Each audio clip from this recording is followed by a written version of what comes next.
사람이라는 존재는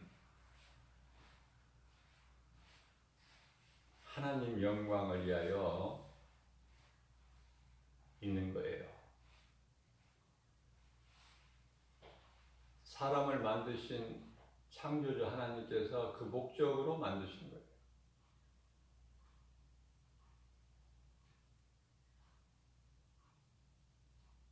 그러나 모든 사람에게 있는 모든 죄는 하나님을 인간이 떠난 데에서 있어요. 그렇기 때문에 모든 문제에는 답이 있죠.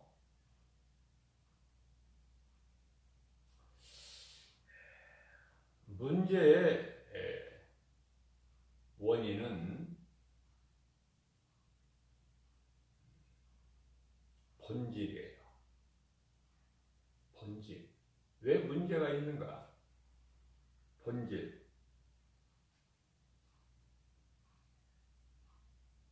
원인은 본질이고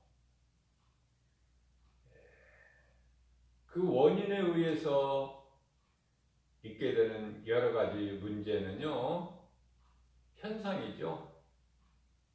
원인에 의해서 나타나고 있는 현상. 여러 가지 수많은 문제들을 안고 살아가고 있어요. 하나님을 떠난 죄에서 온 것이다. 그렇기 때문에 답은 하나님이셔요. 인간이 하나님을 떠난 데에서 죄가 왔고 그 죄로 인해서 여러 가지 문제가 있게 된 것이기 때문에 하나님을 떠난 인간이 깨닫고 회개하고 하나님께로 돌아오면 모든 문제는 해결된다. 다시 말하면은 저마다 사람들이 나는 이런 문제 있어요, 저런 문제 있어요 할지라도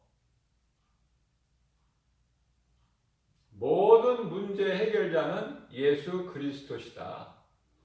예수님은 모든 문제를 해결하시는 치료자 되셔요. 치료. 여기서 치료라는 것은 몸이 아파서 치료, 그게 치료가 아니라 모든 문제의 치료자 되신다. 다시 말하면 해결자 되신다. 해결자.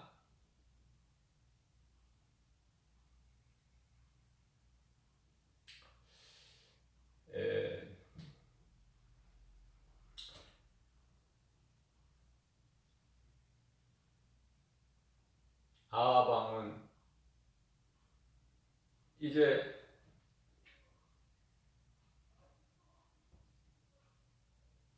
죽고 그의 아들이 왕위에 올랐을 때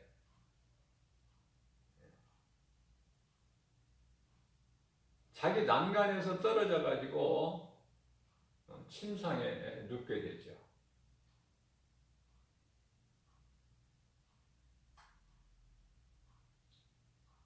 그런데 하나님께 구하지 아니하고 사람을 보내서 블레셋에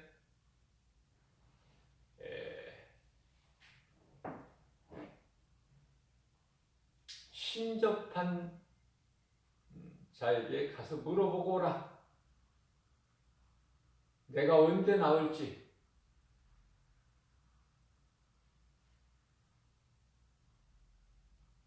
잘못된 것이죠. 하나님을 찾아야 되는 거예요. 뭐 떨어졌든 어디가 뭐 부러졌든 어디가 속이 아프든 겉이 아프든 적군이 공격해 오든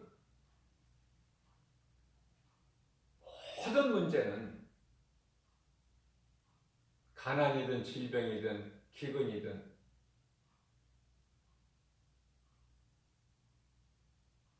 어떤 문제를 할지라도 하나님께 구해야 되는 거예요. 하나님을 찾아야 돼요. 그러나 하나님을 찾지 아니하고 이방 신을 찾는 그에게 하나님께서는 이사야 선지자를 통해서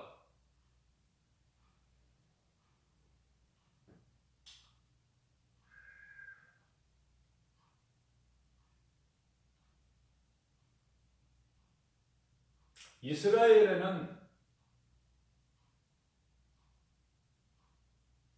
신이 없어서 네가 이방 신을 찾느냐?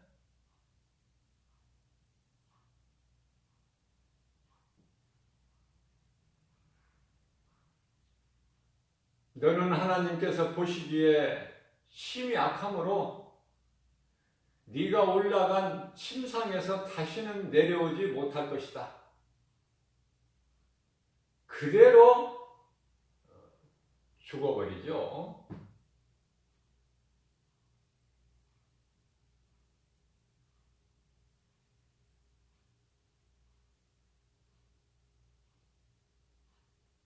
엘리야 선지자를 통해서 엘리사,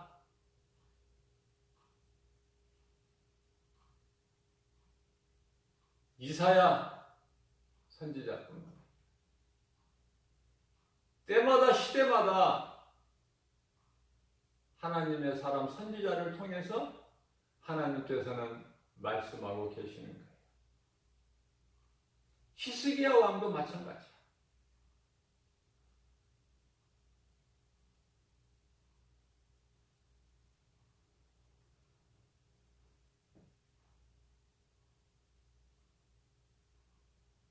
예수님은 모든 문제를 해결하시는 치료자가 되시죠. 그걸 잊어버리면 안 돼요. 우리가 몸이 아파서 병원에 갈 때도 먼저 하나님께 기도하고 가는 거예요. 먼저 우선순위가. 의사도요, 마귀가 의사를 세워준 것이 아니라 다 하나님께서 각 사람에게 재능과 달란트를 다 주셨어요. 병원에서 육신을 치료하는 의사도 하나님이 주신 것이요. 또 모든 약도 하나님이 주신 거예요. 그렇기 때문에 사람이 전혀 안 아프고 살 수 있나요? 아파서 병원에 가서 치료를 받더라도 하나님께 기도하고 감사함으로, 약을 먹더라도 감사함으로.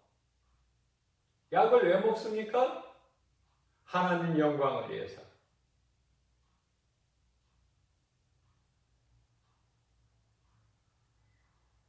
몸이 아픈 것도 고난이죠.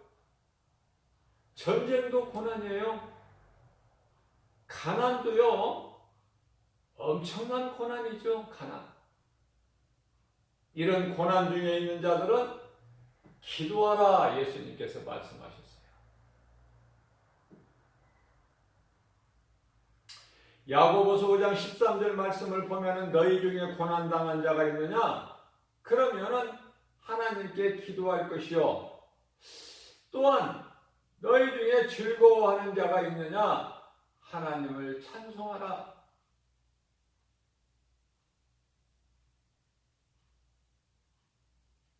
기도가 고난의 증거라면은 찬송은 내 영혼이 기쁘다는 증거가 되는 것이죠. 물론 기도도, 고난 중에 하는 기도도 하나님께서 들으시지만은 우리가 찬송을 부르면 그 찬송을 통해서 하나님께서 영광 받으신다는 거.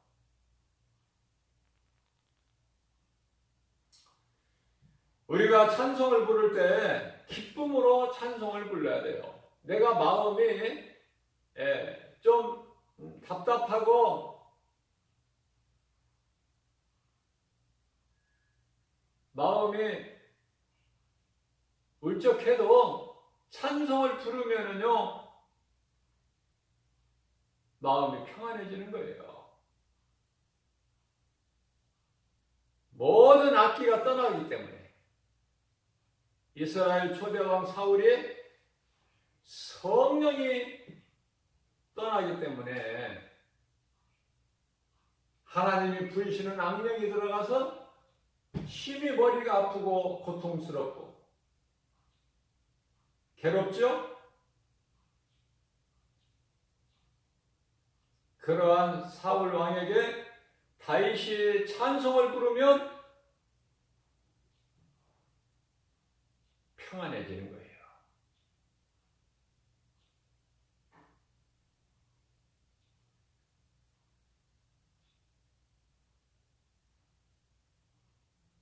그러나 왜 악령에 사로잡히면 왜 안 되는가? 그러한 다윗을 시기하고 질투해요.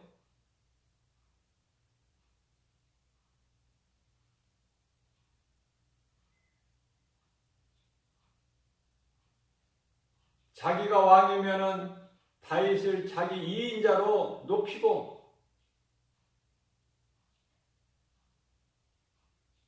인정해 줘야 될 사울 왕이 그렇지가 못하고 시기하고 질투해서 원수로 보는 거예요. 다윗을 살려두어서는 내가 이태롭다. 그렇기 때문에 죽이려고 한 거예요. 다윗 한 사람을 죽이기 위하여 3천 군사를 대동하고 다윗을 쫓는 그러한 어린석은 자의 그 모습을 그대로 드러내 보이는 거예요. 그러나 다윗은 바로 곁에서 죽일 수 있는 기회가 2번이나 있었지만 하나님께서 기름 부으신 왕을 내가 어찌 죽일 수 있으랴? 얼마나 아름다운 신앙입니까? 원수 갚는 것은 하나님께 있으니 나는 사랑해야 될 의무만 있다. 안 죽여요. 다윗이 숨어있는 동굴 안에 사울 왕이 용변을 보러 왔을 때 그거 단칼이 죽일 수 있는 거예요. 다윗을 따르는 400명의 군사가 있으니까. 다윗을 따르는 충성된 자가 400명이나 있잖아요. 아니 그들이 없어도 다윗 혼자라도 사울 왕을 단칼이 죽일 수가 있어. 칼을 옆에 내려놓고 용변을 보고 있는데 그 죽이는 것은 식은 죽 먹기죠. 그러나 안 죽입니다.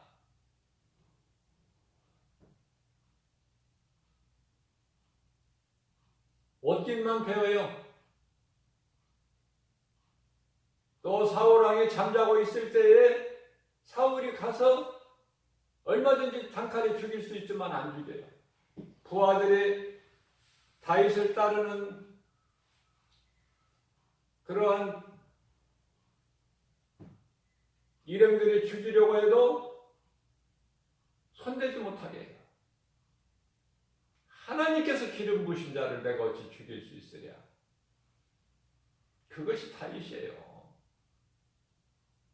우리가 하나님 말씀을 깨닫고 보면은 내가 미워했던 원수 같은 존재가 내가 사랑해야 될 대상으로 바뀌어버리는 거예요. 요셉을 파는 형제들이 그 요셉에게는 원수 아닙니까? 그러나 사랑으로 바뀌어버리죠.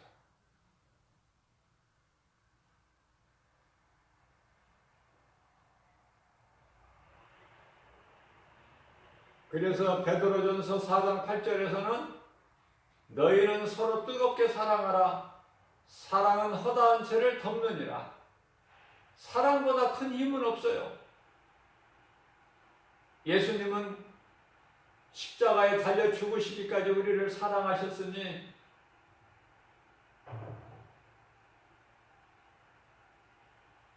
예수님께서 말씀하시기를 내가 너희를 사랑함과 같이 너희도 서로 사랑하라.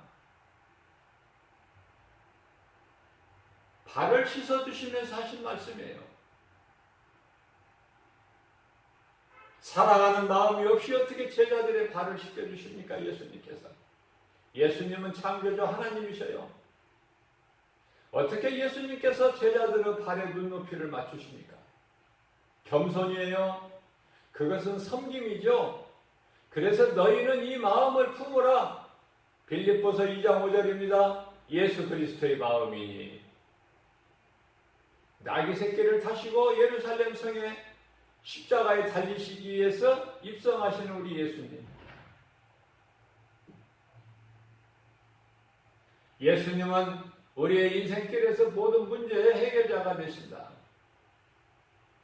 물로 포도주를 만드시고 마라의 쓴물을 단물로 바꾸어 주신 예수님. 기도를 통해 회개하고 예수님께 돌아오면 모든 문제는 다 해결된다. 이것이 예수님께서 주시는 처방전이에요. 사람은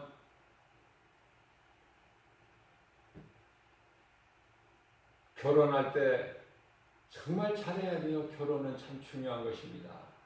인생을 살아갈수록 깨달아지는 것이 결혼을 내가 잘했는가 잘 못했는가 그거예요. 결혼을 잘못해서 망가진 인생이 이스라엘의 아합 왕이에요. 아합 왕은 그렇게 나쁜 사람이 악인이 아니었어요. 그러나 악명 높은 이세벨이라는 여자와 결혼해가지고 인생이 망가져버린 거야. 결혼할 때 다른 거 볼 거 없어요. 인물 볼 것도 없어. 예수 믿고 건강하면 더 이상 바랄 게 뭐 있습니까?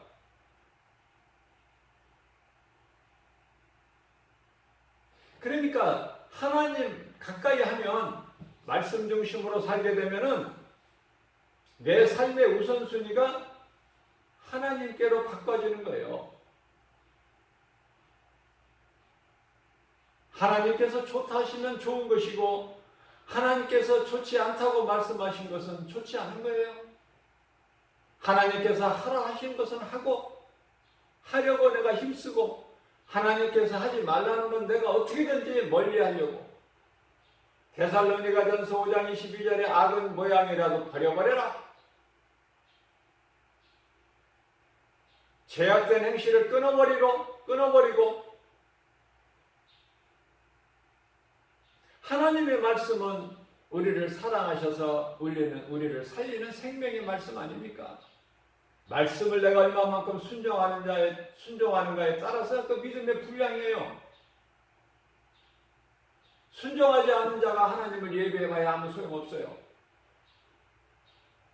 나의 믿음은 비록 연약할지라도 하나님의 말씀을 내가 믿음으로 받고 그 말씀대로 살기를 힘쓸 때에 예수님께서는 기뻐하시는 거예요.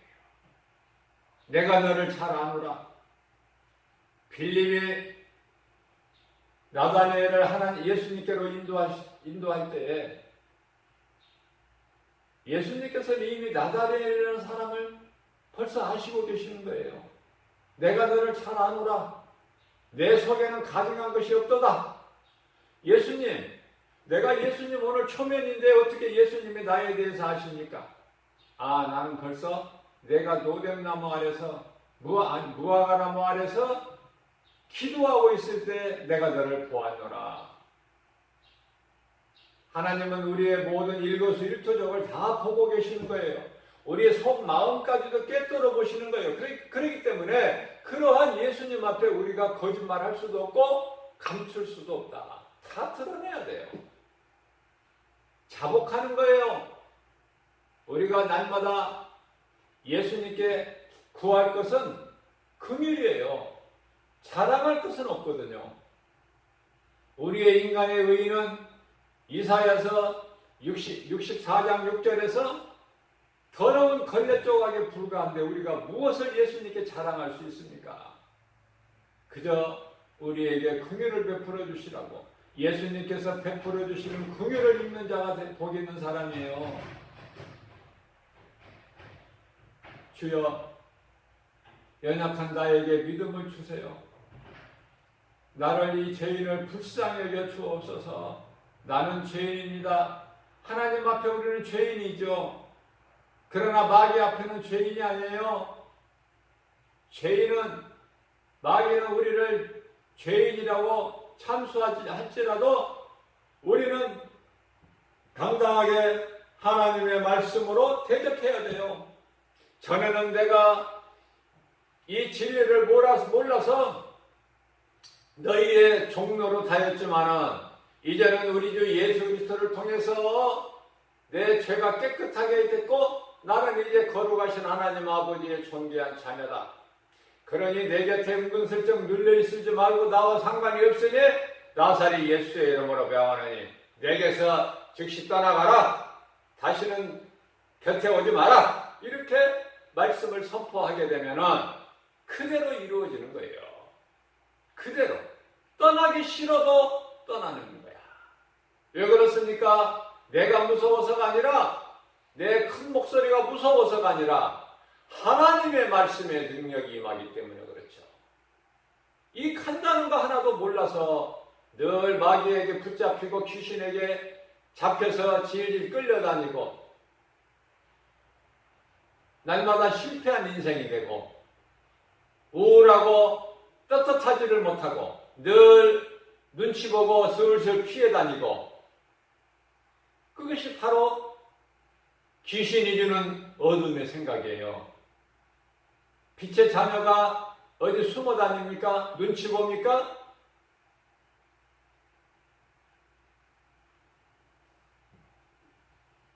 귀신을 따라 살면은 모든 문을 자꾸 닫아요. 그러나 빛의 자녀들은 문을 활짝 열어요. 두려움이 없어요. 담대해요. 성령 받기 전에 예수님 제자들은 두려워서 오순절 마가다락방에 성령이 임하시기 전까지 두려운 마음으로 안에서 문을 걸어 잠가요. 그러한 제자들이 믿음이 약했던 제자들이 성령 충만함을 받고 나서는 이제 문을 팍차고 세상에 나옵니다. 그 무시무시했던 대제사장 서기관 장로들 바리새인들 앞에서 두려울 것이 없어요. 강하게 담대하게 복음을 전파합니다. 간단해요. 복음은 너희가 십자가에 못 박아 죽인 예수가 그리스도시다. 그리스도는 구약시대의 메시아, 우리를 구원할 자. 그것만 전한 거예요.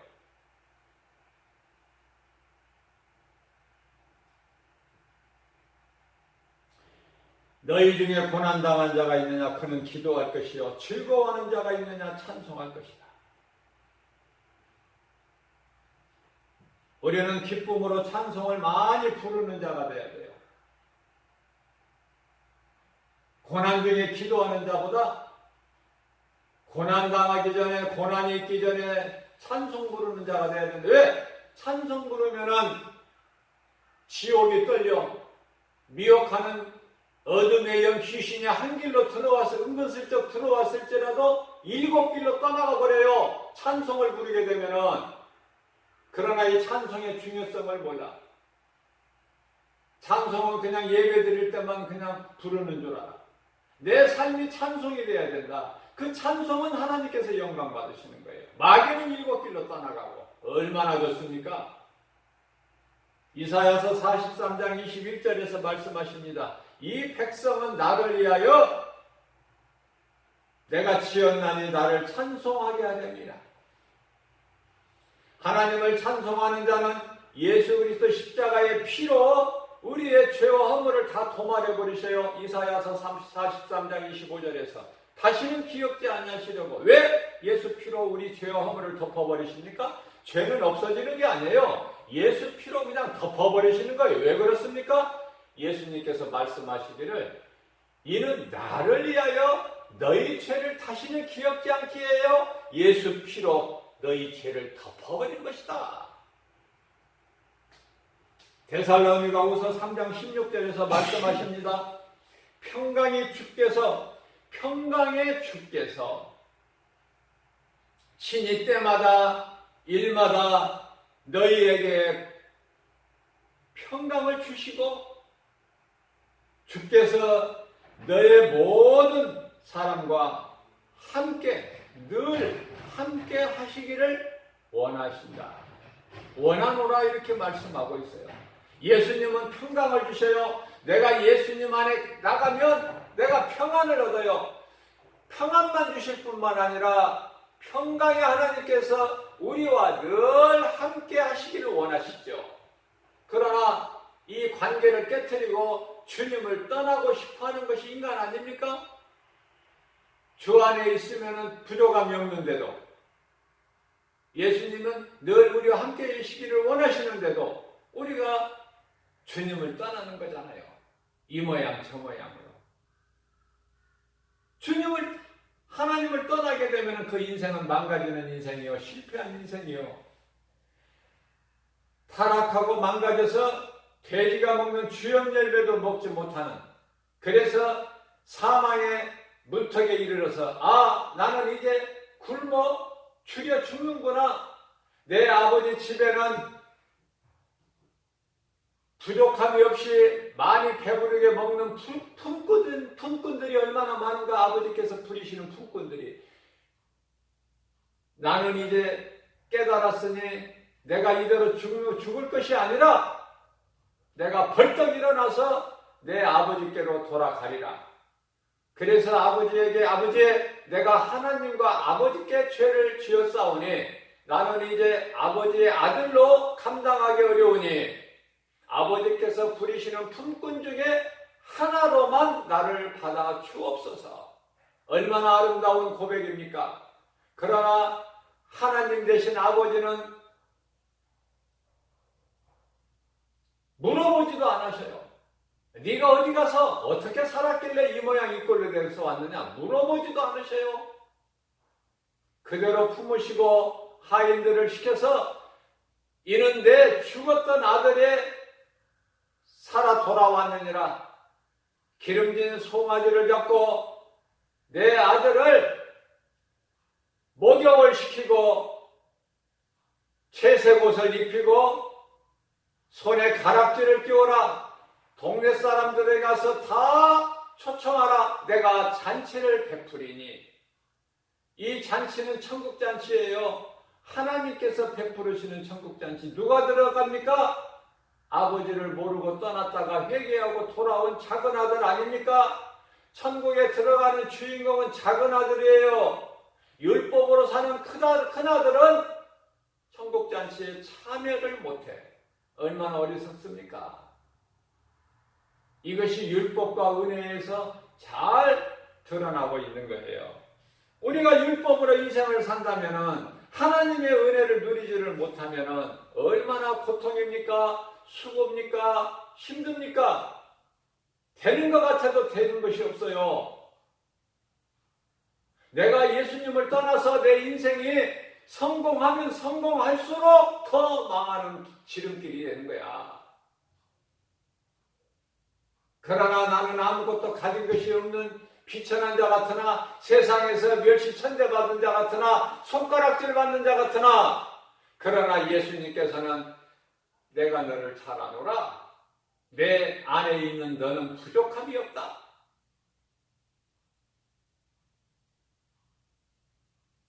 근심하는 자 같으나 항상 기뻐하고 가난한 자 같으나 많은 사람을 부욕해 하고 아무것도 가진 것이 없는 자 같으나 너는 모든 것을 다 가졌노라. 회개하고 예수님께만 돌아오면 살아요. 그런데 누가 회개를 못하게 해요? 고린도후서 4장 4절에 세상 신이 귀신이 못하게 하는 거야. 그 속에서 회개를 못하게 해. 죽는 순간까지 이 길을 가라고 그래요. 사망길을. 네 자신을 높이라고 그래요. 교만하게 해요. 그러나 하나님께서는 겸손하라. 하나님 앞에서 네 자신을 낮추라. 순종하라. 내 말에 순종하라. 내 말을 듣고 행하는 자는 하나님께서 높여주셔요. 그 인생을 창백해 주셔요. 아브람과 이삭과 야곱에게 아브람의 아들 이삭, 이삭의 아들 야곱, 아버지를 통해서 복을 받는구나. 하나님께서는 아버지를 통해서 자식에게 복을 주시는구나. 하나님께서는 사랑하시는 다윗을 통해서 솔로몬에게 복을 주시는 것이구나. 하나님께로부터 복을 받은 솔로몬은 사무엘상 7장 14절 말씀을 보게 되면은 나는 너의 하나님이 되고 너는 내 아들이라. 그러므로 네가 혹 마음은 원이라도 육신이 약해서 나에게 범죄할지라도 내가 인생의 채찍이여 인생의 막대기로 너를 내가 때릴지라도 내가 이스라엘 사울에게 성령을 나의 영을 내가 거두어 버린 것 같이 너에게서는 내 아들에게서는 성령을 거두지 아니하리니.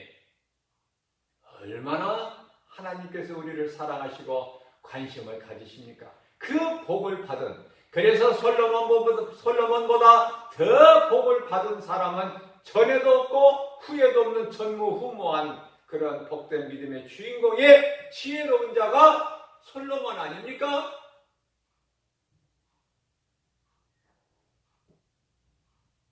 베드로전서 4장 12절에서 13절까지 말씀하십니다. 사랑하는 자들아 너희를 연단하려고 오는 불시험을 이상한 일 당하는 것으로 여기지 마라. 오히려 너희가 그리스도의 고난에 참여하는 것을 기뻐하라. 그것은 왜 그렇습니까?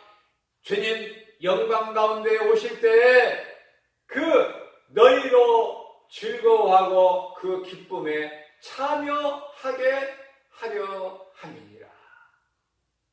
이 말씀을 일찍이 깨달은 다윗, 모세 어떻습니까? 사도 바울, 고난당하는 것이 내게 유익이라.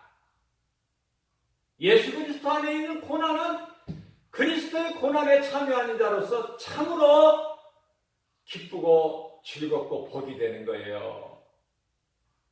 이런 말씀을 성령의 감동받지 않으면 어떻게 깨달을 수가 있겠습니까? 인간의 지식과 지혜로. 디모데후서 3장 12절 말씀입니다. 무릇 그리스도 예수 안에서 경건하게 살고자 하면 더 세상에서 핍박을 받느니라. 세상에서 누가 알아주는 사람이 없어요. 세상 친구 다 나를 떠났어도 예수 그리스도는 안 떠나니. 세상 끝날까지도 함께 계시니. 고난 중에 있을 때 나를 업으셔요.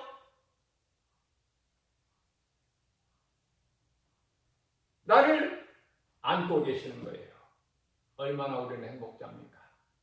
오늘도 믿음이 연약한 우리에게 하나님께서 이러한 믿음으로 넉넉하게 세상을 이기고 부욕해 살라고, 하나님을 사랑하고 하나님을 사랑하는 자들에게 하나님께서 주시는 모든 복과 평안, 성령을 주시는 것, 그 복과 평안을 받아 누리면서 기쁘게 찬송하는 삶을 살라고 오늘도 우리에게 새날을 열어주셔 새벽을 깨워 이 생명의 말씀을 꼴을 먹여주시니, 이 말씀을 믿음으로 받는 저와 여러분들은 얼마나 복 있는 사람입니까? 하나님의 은혜예요. 우리의 혈유가 육으로 되는 게 아니에요.